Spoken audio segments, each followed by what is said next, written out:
Hello, and welcome to another episode of the How to Scale a Business podcast. My name is Hector Esteban, and I am your host. Our special guest is Mr. Ryan Pereus, and he is the cold call CEO. He is the cold call godfather, and we are going to talk about that and maybe just sales and growing your business and scaling your business as always. But Ryan, thanks for hanging out with us today. Absolutely. Great to be here. You help a lot of people, and I'm sure what I love about getting to talk with people like you is you see a large sample size and you've been able to apply it to a lot of different industries. But I'm curious what were the important stops along the way that sort of, got you to this point? And then I'd love for you to share a little bit about specifically what you do with clients today. Yeah. So, when I first got into this, I was on Fiverr, and we can get more into that, writing cold call scripts and doing training. And I thought that I had a couple different ideas about how to go about cold calling that I hadn't been taught, but was discovering through osmosis. But I also needed to test those in more markets than just the few that I had experience in. So when I was doing consulting and things, people would say, "Hey, we like your scripting, your messaging, and we also like your training, but we actually just never ever want to do these calls. So could you do them for us?" And that kind of became this. First of all, it was a hurdle because it's like, oh my gosh, like, that's not what I signed up for. I wanted to be like the fun consultant who comes in, you pay me 5, 6 figures, and then I walk out and everyone's happy, and not really do the gritty, grindy work of cold calling for other companies. But I thought in order to be the best, we couldn't just have experience in a couple industries. Like, we really had to learn, I think, the way that humans connect through multiple industries and titles, markets, all sorts of products. And I think that's kind of what brought us to where we are, to like be the experts. Or, it's easy to say self-proclaimed best, but why we would have kind of like to put our name in that hat, because of all those things we learned from all the industries, which is really ends up being a bigger study on how, humans connect in the B2B world from 0 to 1. Yeah, that's so much of what we do in our world is, media and connecting through content. And what I Mhm. think the best, cold callers, if you will, is like they are able to create that connection. They're able to create Yeah. that relatability, whether that's through need or desire or whatever, that's really what they're looking to do is Yeah. that connection is required first and then a relationship, because oftentimes, these contracts that people are selling, they're significant investments, and that usually requires a deep level of trust. I'm curious, when people are getting into your space, and we'll sort of maybe dive deeper into the Fiverr thing, or kind of how you got started, but I'm curious about the mistakes either that people are making once they get into it, and you see them getting into business development in this sort of way, or some of the misconceptions that people have about cold calling and about the space in general. I would say that there's a lot of client education that goes into what we do. And setting expectation was one of like the big lessons that we learned early on, because our industry is very jaded. There's a lot of people that have a negative stigma, not just against cold calling as a channel, but adding to outsourced sales development companies being sleazy, untrustworthy, no credibility, talk a big game, but can't deliver. There's just so much fear versus like you buy a computer, and a personal computer, and you expect it to work, and it generally works. If you have issues, you take it back. It's an easy process. Compared to us, like they're expecting something like ChatGPT, but in the 90s or 2000s. Like, they just have these expectations that are far beyond potentially, or just different. And so it's our job. What we've learned as part of our delivery is educating the client on how cold calling actually works in the 21st century, and undoing a lot of those things before we get into an agreement. Because if we don't, then you can find out later how, if you didn't talk about it early, they had assumptions, you had different assumptions, and then they clash. And it's all about that journey of cold calling. Like, forget the relationship. It's more about where they are along that path of figuring out how it can work. There's so many different variables that are involved, from the messaging to the target to the SDR training. But probably the biggest blind spot is the one that a lot of our clients, or just people, and not even our clients, just general market, doesn't figure out, which is the fact that their product or service might not be that relevant for cold calling. might not resonate as much as they would like. And that has nothing to do with cold calling, regardless of who it is, whether you're doing it with outsourced company or inbound or in-house. A good example, right, is today in 2025, it is no longer the newest trend to be a website design company. I remember when we first got started, 2015, 2016, it was a little bit more on the cutting edge still. People were still transitioning from yellow pages and hard copy directories to building their own website, right? And then showing up in SEO and things like that. I mean, everyone has a website. So imagine me going right now and saying, "Hey, we'd love your customers to find you. How about we get you in this thing called the yellow pages?" It's a great idea. And you're like, "Dude, that was 30 years ago. Where have you been?" Right? But if I were to transition the same company with the same capabilities, say, "Listen, we'd love to have you show up for your customers that are trying to find you in GEO searches." This is the new term, right? Generative engine optimization. How are you able to show up in ChatGPT and Gemini and all these machines? But same company, completely different message that resonates with where the audience is. Does that make sense? Yeah, totally. Is there businesses that it's not good for, right? Like if you can't make that adjustment or can't find that adjustment in messaging, is there types of either industries or businesses that you say, a different Yeah, method of we marketing ended is up just where making you this should be? pyramid called the Product Resonance Pyramid. I'm happy to send it to you for anyone that's watching. We can send a link or whatever. But we kind of made this pyramid that was essentially products or services that, kind of in current state and it can change. First, we're commodities, right? Maybe we throw that yellow pages down there or like CD players, right? Or tape decks, something that's completely outdated. But right above that is what we consider established businesses. So you think about like IT MSP companies, those were really hot 10, 15 years ago. Cybersecurity, things like that, right? Commercial insurance, any common business offering that's established industry. And then it could go up from there, right? Like a high value offering would be something kind of higher up that food chain. And maybe that's something a little bit more service based, a little bit more nuanced. Maybe it's that web design company, but they work specifically with companies who produce podcasts. And so they have a niche, and it's like, oh, wow, these guys really actually work with companies like mine. They stand out, right? And then you can go all the way up to the top, which we consider unique, rare, innovative products or services to the market. A lot of companies are vying for that AI tool or whatever that's going to be the next big thing for their market. We have a client of ours that is called The Great Game, and I love using them as an example because they're a digital escape room adventure app. Okay, hang with me here. A digital escape room adventure app for colleges, universities, and high schools across the country. So imagine a student opens up their phone, they download the Great Game app, and it's like augmented reality in the style of Pokemon Go to learn the campus when they're first in orientation there. And it's going gangbusters for cold calling. Like we're getting an appointment every 50 calls or so. So identifying like where you are, like we're setting that with every caller that we have, but the ones that are more difficult may require more sales skills, more creativity in the way we deliver the messaging, because it's maybe a saturated marketplace. It's one that everyone has, so it's hard to like knock off their current systems since they're already in motion. I'd love to get into some of the specifics because you talked about messaging and you talked Yep. about, offer, and those I think are valuable. But you said something before about, what cold calling in 2025 looks like. I'll just juxtapose it with, I think, I have a unique, I don't know if it's advantage or whatever, but my first job out of high school was in sales, and it was in 2009 where we were still making phone calls, Yeah. like social media wasn't a thing. We were still dialing the phone. Right. And so I have one idea of it. Some people think it looks like the Wolf of Wall Street, where people are, in a Boiler call rooms. center, yeah, boiler room sort of stuff. But what does modern day, 2025 cold calling actually look like? Yeah. I mean, I think the setting changed physically, right? Like most of us are remote. You don't see those rooms as much anymore. There are still some after COVID that have been brought back. But I don't even think it's necessarily about that. I mean, the tech is probably the one thing that's changed. You know, we have a lot of tools that are integrating other channels within the platform. Take just simple example of Apollo.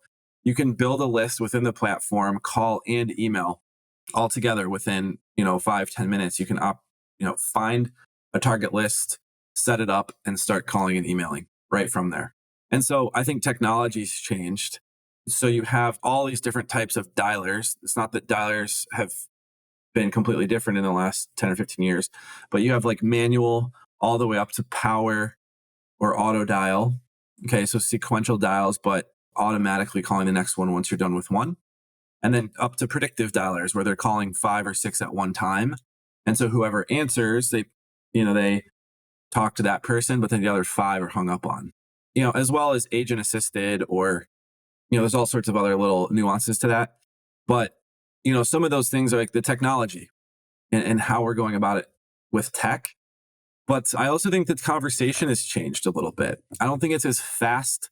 The messaging and the way we speak to people doesn't evolve as much as, say, like email, right? I mean, I remember when I first got started 10 or 15 years ago, you would do like an email letter, and have a letterhead, and you'd say, you write this professional introduction white paper, right? And then people started getting in the hang of that. And you know how it is with email, the volume increased so much that everyone got inundated.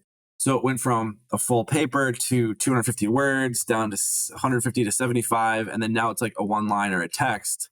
And then add in personalization or personalized relevance. So when it comes to cold calling, it's back to that. The conversation's changed a little bit. Maybe not as aggressive, assertive, but not aggressive, being okay with other types of dispositions other than the appointment, getting away from pay by appointment models with cold calling. So there's a lot of different things that have changed, but hopefully that helps name a few and a couple examples. Yeah, I think it should open up people's mind to layering what's possible with technology. Right? Yeah. I think obviously AI, and I'd love to get your opinion on that in a little bit, but that's changed things. But even before that, just the scale and the volume at which you can do, I think a lot of people don't realize, and maybe people will get freaked out by it, but how easily you can get people's contact, info, Oh, yeah. and now with today's automation tools, put it into some sort of sequence that just goes. And so my brain is turning. When we get back from break, I'd love to see if there's anything more on the, system or the tool side that you think is relevant. But I'm really curious because it seems like so much of the value that you bring is in the messaging, helping, create that desire that sees, 1 in 50, that, gives them the need to, want to book a call. And so we're going to get into that right after this quick break. Hey, y'all. Today's episode is brought to you by Amplify Media, and we are a podcast and content production company. Well, we actually like to think of ourselves as the fractional media part of your company because chances are, if you're listening to this, you probably have a product, a passion, a mission, a message, some sort of service that you're trying to get out to the world, but you might not have the time, the team, or the tech skills to be able to do it. Well, if that's the case, we can help. Go to amplifymedia.com. That's AMPLAFY media.com. You can also check the show notes for the link. And with that, let's get back to Ryan.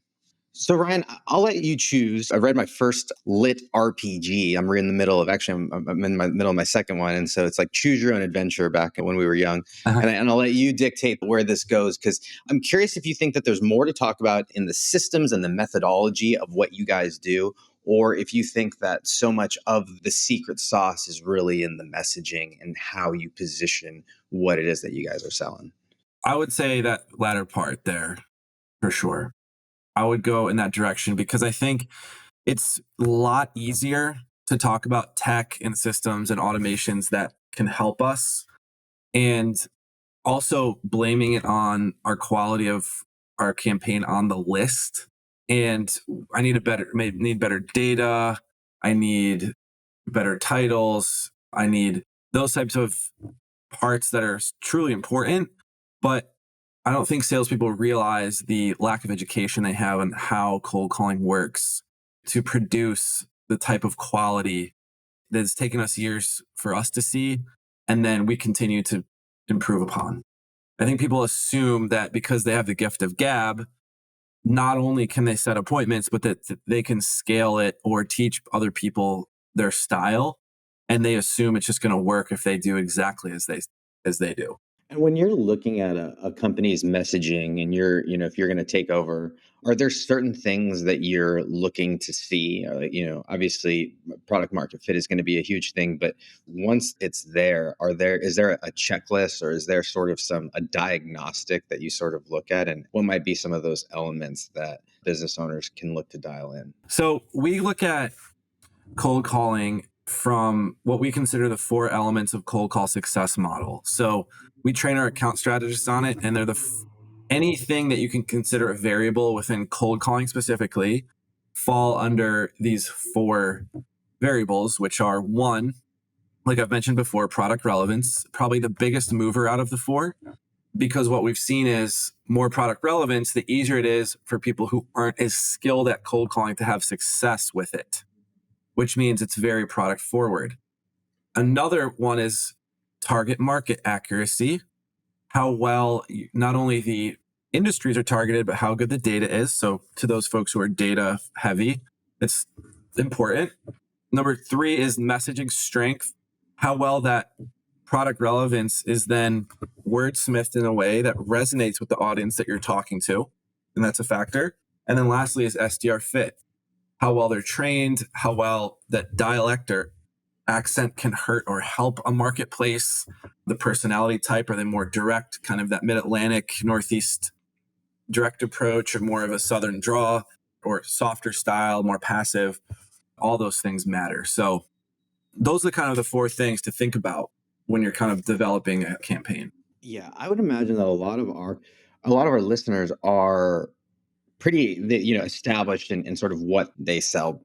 But what I'm hearing is that how they're packaging it and how they're presenting it could actually make a huge difference, especially if they're in some of these industries that, are lower on that pyramid. I would imagine that, you're not going to tell every business owner to get out of business and, change industries, but that there is some value in the packaging and how you're presenting to create this connection, this desire. Yeah. So what we do is we kind of help identify where they are starting on that pyramid. And then we just know what we have to do from there. Do we have to really, really package the messaging? First of all, can we bring them up in the scale? What are things about your service that help? And sometimes it takes some layers to get through. For instance, like, it doesn't mean you have to have the next iPhone or ChatGPT or whatever, right? Like, you could simply have some customers that we didn't know about that would be worth saying in the first line or two, right? Like, if you've worked with bigger companies or recognizable in your industry, then that can raise the value of what you're doing, because it's all about cold calling is about building trust in the product, people that's calling and the process. So if you can build trust in the product through accolade, you don't have to have the next iPhone. You don't have to change who you are. Yeah. So that's Some part of people it. aren't highlighting the things that are already there that are really going to get someone to get you to the next point. Because I think that, like, one thing that I learned is it's sort of, okay, get the appointment. If you can get the appointment, then you can sell there. Like, it's about getting them to the next place. And so if this sort of thing gets you 5, 10, 15 more seconds of time, why wouldn't you highlight that if it's something that you've already done? It's things you already have attributed to.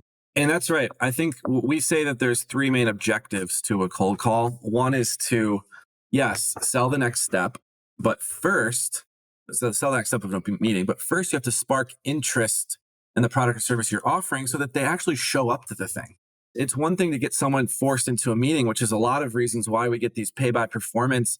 People who have used pay by performance companies come to us because the companies that they were using, they were getting paid and feeding their family only if they got a meeting, on a calendar. So you better believe they got meetings on a calendar. Whether or not those prospects knew why they were there, were forced to that call, or felt guilty because they knew that the only way they're going to get that person that called was going to get paid is if they showed up, right? They still came to the meeting, but it was not of quality. They didn't know what the product was. There was no like anticipation and thought between those 2 times, which is an important moment. So the value of what you're saying is important, and it's the more that you can lean into that and have a conversation that's back and forth and asking questions, opening up doors, parts of your mind that you didn't think about, and it creates questions and curiosity and overall interest. That can be what gets people to actually show up later. The third thing, right? We said sparking interest, selling next step, but then also what we consider diffusing the salesperson's stigma.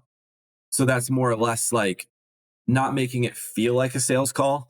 We don't mind that it is a sales call. We just don't want it to feel like you're being pushed into something. Yeah, I call it the timeshare effect, right? It's like Mhm. you don't want it to feel like that. Your sales Mhm. process shouldn't feel like they're being forced to it. Couple more questions. One thing I do just want to get your opinion on is, AI and the state of where we're at here. Someone who has sort of a high level perspective of your industry. What are some things that are coming down the pipe, or that people should know about with regards to either what's possible or what's happening, or I'll let you kind of take it wherever you want there. Yeah, I mean, I'm not going to say and say there's no risk at all. I think there is risk to our industry. There's like a slight threat of the ability for AI chatbots or AI agents to be able to have full on conversations and set up meetings. And I think it's already happening in some industries. I would say more B2C, simplified, limited conversations, maybe just about like scheduling and things, but actual conversations of value that are either nuanced or they're require a level of emotional intelligence to deliver on a call. Those are going to be harder and down the pike quite a bit. And so we haven't really seen any competition from AI agents. Actually, one person said we're going to try AI agents maybe like a few weeks ago or something. We lost one, our first one. So I knew it was happening, but it's pretty rare that we've really come across that. So I think it's just going to be a slower build to that. The other side of the issue, though, isn't so much that right now. And before I get into the second part, staying on AI agents, I think the other part of it it's making it a little difficult for AI is some of the laws around it. Like the AI has to say, at least in B2C telemarketing law, it has to say that it's AI. Would you like to go forward? Essentially, it has to be like opt-in. So that Right. doesn't give you an advantage if you're a robot, you know, Yeah. unless people are like, yeah, I'd like to hear what they're just like curious about product. So that's a hard part for them to get through. And we haven't really faced anything yet. Yeah. Will be interesting to see where that goes. Yeah. The other part of it, though, is more of like, I don't know if you've heard about the iOS 26 update where the mobile phones are screening a little bit more intelligently than they have in the past. So you can have a setting on like your iPhone that is basically like screening the call and talking to you, right? Or me who's calling. And it leaves kind of like a subject line on the text, on the screen for the iPhone user. And then see if they Hmm. want to pick up the phone. So they're reading and not listening to who you are having those first few seconds sometimes. Now, we've only seen that. Like we did a study of all of our mobile numbers and other numbers. And we've seen that in August, I think it was, all of the leads that we had set, out of all the leads that we had set for that month for all of our clients, I think it was like 25% were mobile numbers, 75% were company or direct numbers. And then of those 25%, half of them or so were iPhone. So let's just say 12, 13% or around there were actually iPhones that people set leads from. Hmm. So it's a little bit on the lower side of actually how many are mobile numbers in business from the ones that we called. It's a different part of the conversation you probably weren't expecting, but it's still an AI feature on phones that could potentially have an issue, especially predictive dialers. Those are going to be dead in the water for calling iPhones. Yeah, I think that there's going to be a lot of change in the regulation and some of these things. Like Yeah. just today or yesterday, ChatGPT said that they weren't going to give legal or health advice. I saw that. Yeah. What I didn't realize is that and it's probably true, is that the lobbyists, were big on there, making sure that those companies, didn't get Mhm. gassed out. This has been fantastic, and I want to be mindful and gracious of your time.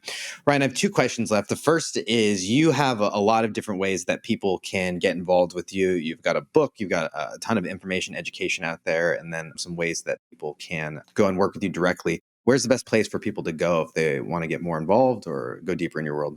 There's three places, and hopefully we can provide them here for y'all. But the H2H method.com, the H, the number two, H method.com. That's our philosophy, strategy, values, frameworks on how we go about cold calling of the 21st century. And our entire team at Superhuman follows that method and has good success with setting up meetings.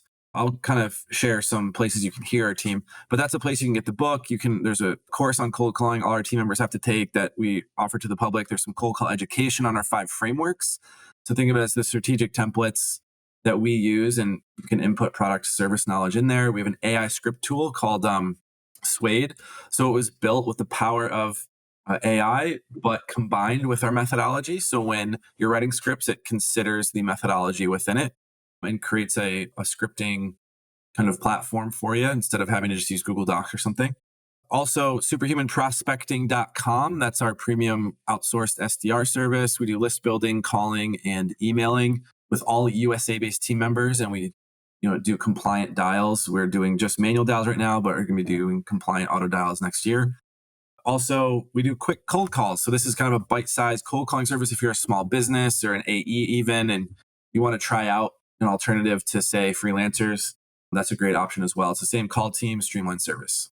Yeah, we'll put all those in the show notes for you guys. Last question for you, Ryan. In your opinion, what is the secret to scaling a business? I would say, first of all, believing and knowing and also believing that you have a product that's going to impact people positively and having a manifesto behind that product. Because I think early on and as you grow, you'll have deep roots in when things get tough as to why you're doing this. And I think it has to do with why the product itself. The next would be, I would say, good process and ensuring that there's efficiencies that are effective, that don't take up a lot of your time or a lot of your team members' time. And that's key. You don't want to just shove off tasks to someone when you want to really create a replica of yourself and someone who's thinking the same way you are, which leads to the third one, which is people on the bus. So the Jim Collins adage around putting the right people on the bus to operate those processes.